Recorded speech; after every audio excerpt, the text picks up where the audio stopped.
Joel Went here. More Second American Revolution blogs.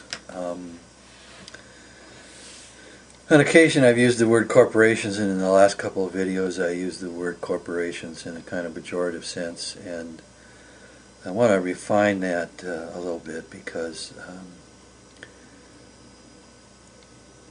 I think it'll be useful to people to sort of understand certain things about the way social life works. And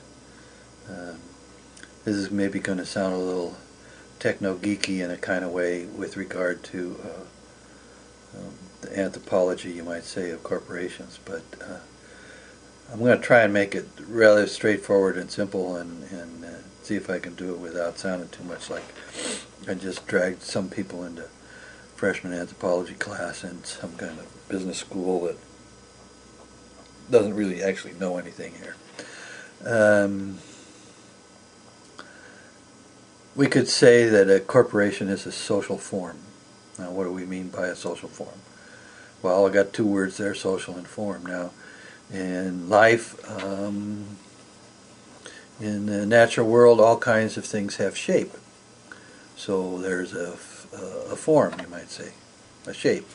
And there's a tree shape, and a bird shape, and a crystal shape, and a human being shape, and all these different kinds of forms in nature. And the shapes there, you could say it's actually filled out with something which we call a kind of substance, matter. And I'm not going to get in, there's some really interesting questions there, but I'm not going to get into those.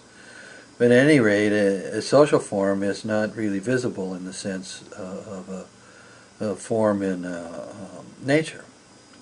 But we do understand it. We do understand it with our thinking. We know that it's there. We see the effects of it, just the way we would look at a piece of paper that's got iron filings on it, and underneath it is a magnet. The field of the magnet will give shape to the iron filings. And so what's a social form is got that kind of quality. It gives shape to things. So a corporation gives shape, and there's lots of different kinds of social forms. A family is a kind of social form. Now, the first part of those two words, social and form, is social, and that means that the constituent parts aren't filings. They're human beings. Human beings form relationships, and in these relationships they are part of a social form. And there are lots of different kinds of social forms. A corporation is a social form. A family is a social form. When we use the word community, we're referring to a kind of social form. When you talk about a church, like a local church, and the local church community, you're kind of talking about a social form. People could go from one church to another church to another church and find a lot of things in common. There are certain legal aspects that the social form has to acquire in terms of its relationship to the state, so that it can own property. There are certain typical kinds of structures, some of which will be hierarchical in nature. There might be a preacher and he tells everybody what to do. Or there might be some board of trustees that sort of runs things and hires the preacher, and they tell everybody what to do. All these different kinds of social forms will be a bit different. And right now I want to talk a little bit about the social form that we call a corporation, because in the last couple of talks I talked about how the corporation was out to screw us, and we need to sort of fill that out a little bit and have some better grasp on what we're actually talking about. I mean, it's very common today for people to be negative against corporations, and there are some people that say, well, that's not right. That's not right to be negative against corporations. And I would suggest that the persons being negative against corporations, and the purpose saying we shouldn't be negative against corporations, are not actually thinking about the same thing. They have a different mental picture. They have a different internal understanding that they are relating to when they do this. And so even though they could sit in the room and talk to each other and say, well, no, corporations aren't bad, no, corporations are bad, the reason they're probably saying these different things is because they don't actually talk about the same thing. So that's what I'm trying to do. I'm trying to help us realize that we have to understand that when we use language, we very often have a mental referent for the word that we use that's different from the mental referent that another person uses. And that's why we get in an argument that doesn't seem to go anywhere, because we're not actually talking about the same thing. And this is going to be true in corporations. Now, corporations are made up of people.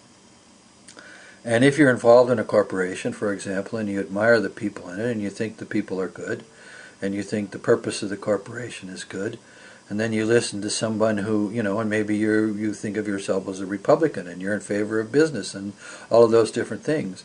And then you listen to some liberal talk about how bad corporations are. It doesn't make any sense to you because you know how good corporations are.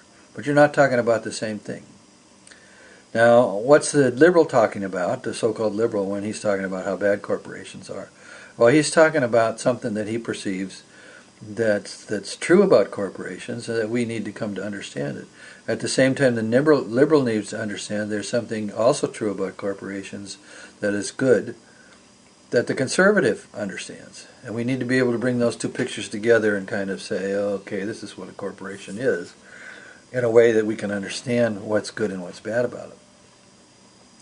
Now, corporations also have a history. That's a word that comes from legal jargon applied to a sort of association of human beings that was identified under the law to be called a corporation. In fact, in the recent Supreme Court decision that people are very upset about, which lets corporations spend a lot of money on so-called political speech, and everybody's upset, and I'm upset myself. If you read that decision, you'll see that what the justices talked about was they talked about the association of human beings. That's what they had in mind. They had in mind the association of human beings. Okay, so we've sort of got that part going. Now let's take a look at another kind of thing here. Okay, corporations have a history. They've been around for a long time, and they developed certain qualities and characteristics as a legal entity that they didn't have in the beginning. And these are very varied, but let's just get towards one of them. One of these legal characteristics is called due diligence. And this means that corporate officers or people doing various things with respect to the stock of the corporation and so on and so forth have to do due diligence, which means they have to be careful not to waste the corporation's money, because the corporation, in terms of its money, belongs to the stockholder. And the stockholder has this right to the due diligence of the people that run the corporation, and the corporation has to behave. The people that run the corporation have to behave in certain ways that are beneficial to the stockholder. In fact, you could say that the law says, well, the stockholder is more important in the legal structure of the corporation than is the employee or the customer or the environment.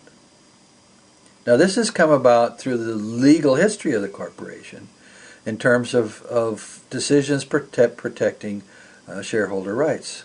The shareholder invests his money, puts his money in the corporation, and there you go. All of a sudden, the corporation needs to behave in certain ways to protect the rights of the shareholder, but the workers and the consumers and the environment come second place to these shareholder rights.